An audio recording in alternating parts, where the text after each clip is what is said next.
So hello friends, कैसे आप सभी लोग। Welcome back to your channel Savita's पाठशाला। तो इससे पहले वाले वीडियो में हम एक्सरसाइज 5.2 का क्वेश्चन नंबर 12 तक कंप्लीट कर चुके हैं। तो आज हम आगे क्वेश्चंस करेंगे, ठीक है। तो क्वेश्चन नंबर 13 की तरफ बढ़ते हैं। क्वेश्चन नंबर 13 में क्या बोला है, how many 3 digits number are divisible by 7, ठीक है। तो यहाँ पे देखो बोला है कि 3 डिजिट नंबर है ना, 3 डिजिट नंबर कहाँ से स्टार्ट होता है, 100 से, और एंड होता है 999, ठीक है। तो जितना भी नंबर है 3 डिजिट वाला, वो में से कितना नंबर 7 से डिविजिबल है, ठीक है। तो यहाँ पे देखो हमें एपी खुद फॉर्म करना पड़ेगा, ठीक है। थोड़ा सा देखो यहाँ पे 7 बोला है, तो हमें डी तो पता चल गया 7 है, ठीक है। ये हमारा 13 नंबर।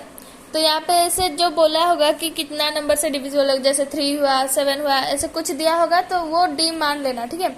तो डी हमें गिवन हो गया 7, क्योंकि वो बोला है जितना भी नंबर है वो 7 से डिविजिबल होगा। तो जितना भी फर्स्ट नंबर जो होगा, सेकंड नंबर, वो सब तो 7 का डिफरेंस होगा ना उनमें, है ना। तो हमारा डी तो 7 बन जाएगा।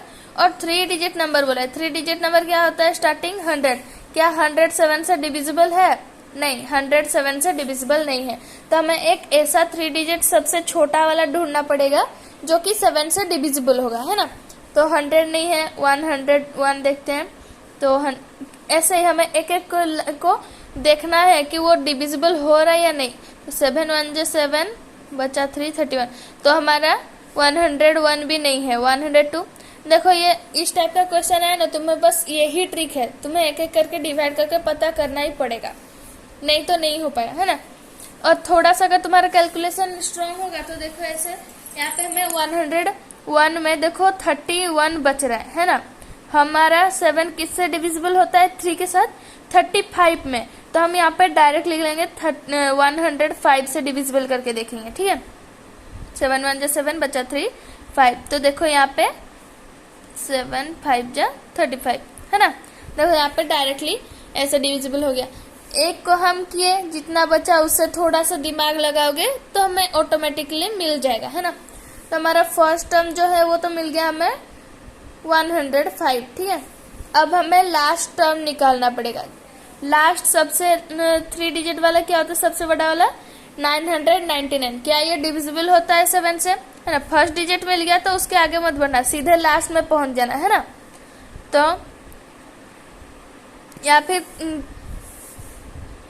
यहाँ पे डिवाइड करके देखेंगे 7 से।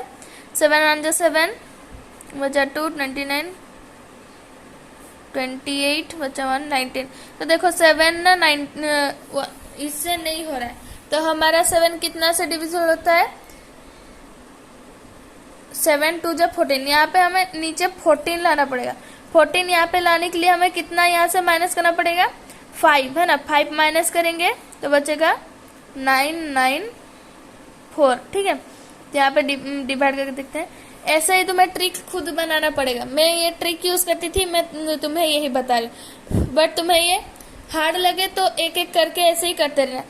देखो इजी ट्रिक है ये भी। हम यहाँ पे 101 से डिवाइड किया 7 को, बचा कितना 31। 31 तो 7 से डिविजिबल होता नहीं है। तो नियरेस्ट हमें, क्योंकि इससे छोटा तो हम ले नहीं पाएंगे, है ना।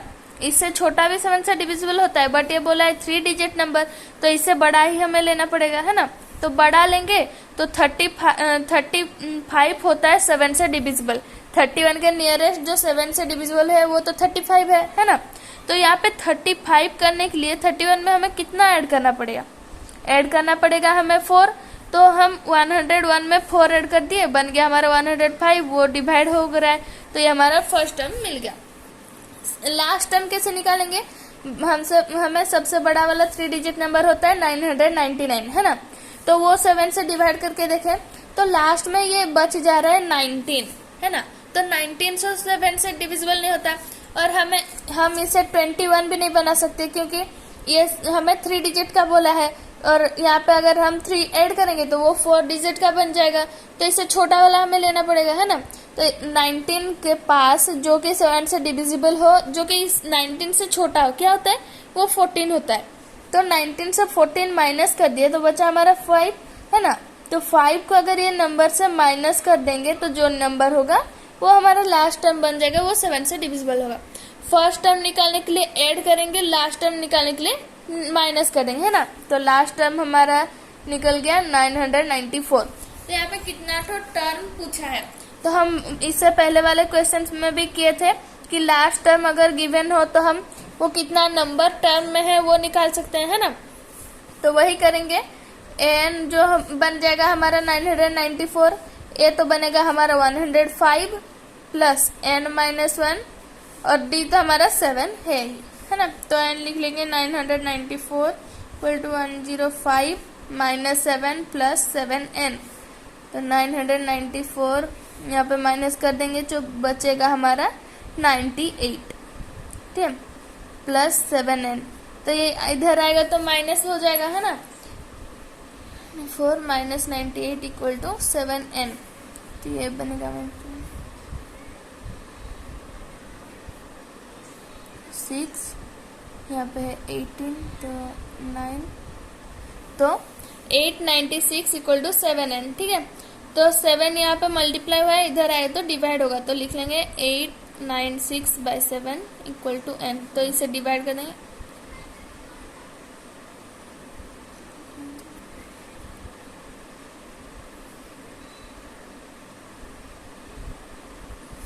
ठीक है। तो n हमारा निकल गया 128।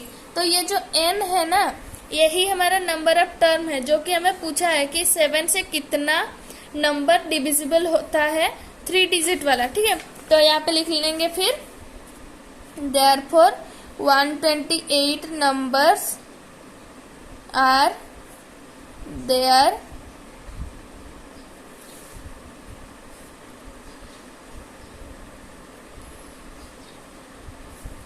which is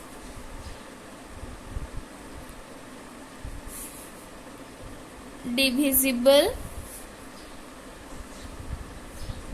by 7 of 3 digit, ठीक है। 3 डिजिट वाला 128 नंबर से जो कि 7 से डिविजिबल है। अब देखो वही क्वेश्चन यहाँ पे दूसरे फॉर्म में 40 नंबर में पूछा है, how many multiples of 4 lie between 10 and 250, ठीक है।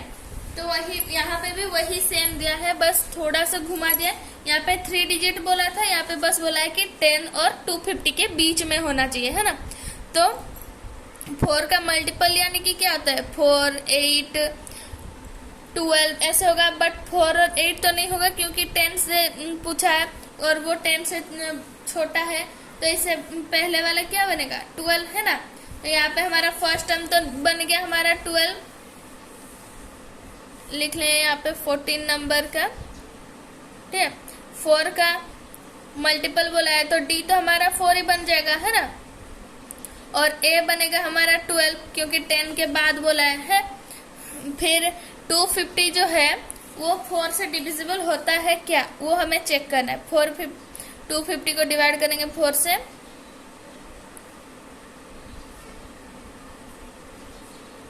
तो नहीं, ये नहीं हो रहा है, ठीक है।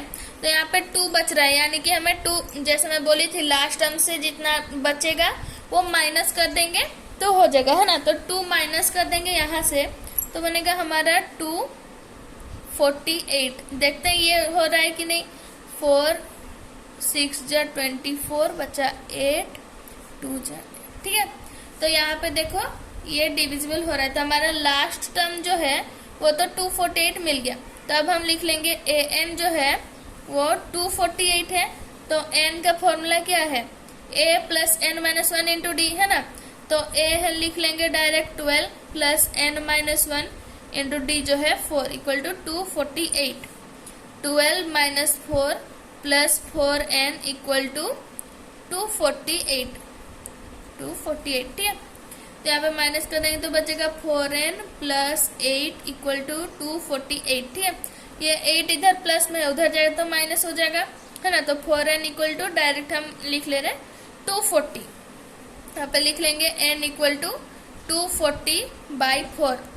तो डिवाइड करने के बाद बच रहा है हमारा 60, ठीक है। तो नंबर ऑफ टर्म जो है वो 60 है, यानी कि कितना है हमारा 4 का मल्टीपल जो है वो 10 और 250 के बीच 60 है। ठीक है, तो ये हमारा 14 नंबर भी हो गया। अब 15 नंबर करते हैं। ठीक, तो 15 नंबर में हमारा बोला है for what value of n are the nth term of 2AP 63, 65, 6, 7 and 3, 10, 17 equal. ठीक है, तो ये दो AP है जिनमें हमें ऐसा एक नंबर, एक इतना नंबर का टर्म ढूंढना है जिसमें दोनों का जो वैल्यू है वो सेम आएगा। ठीक है, तो यहाँ पे देखो हमें इक्वेट करके करना पड़ेगा। तो पहले वाला AP लिख लेंगे, first AP equal to 63, 65, 67 and so on.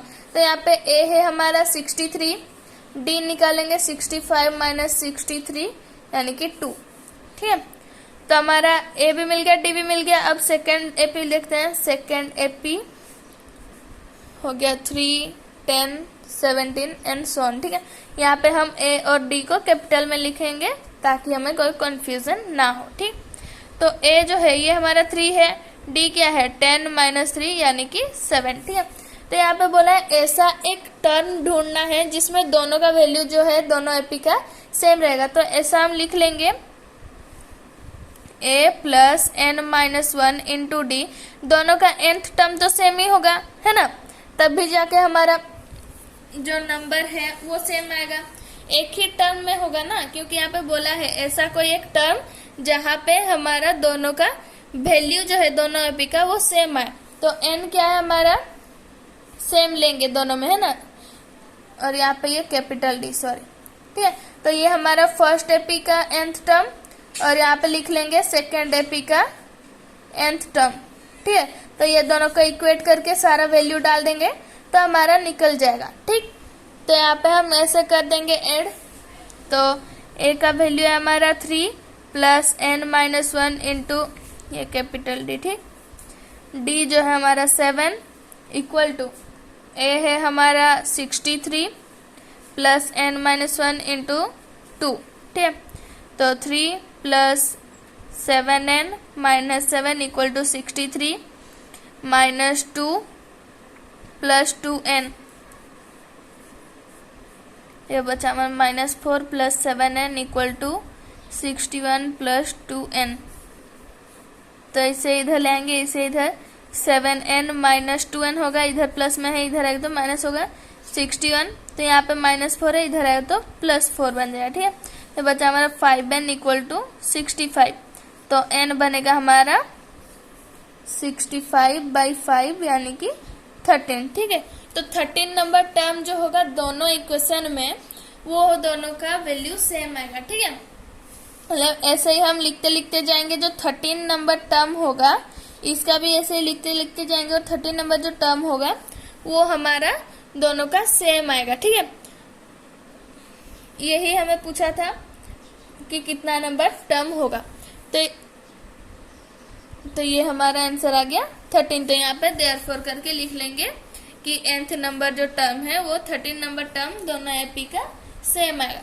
ठीक, तो इतना ही करेंगे इस वीडियो में, बाकी क्वेश्चंस दूसरे वीडियो में करेंगे।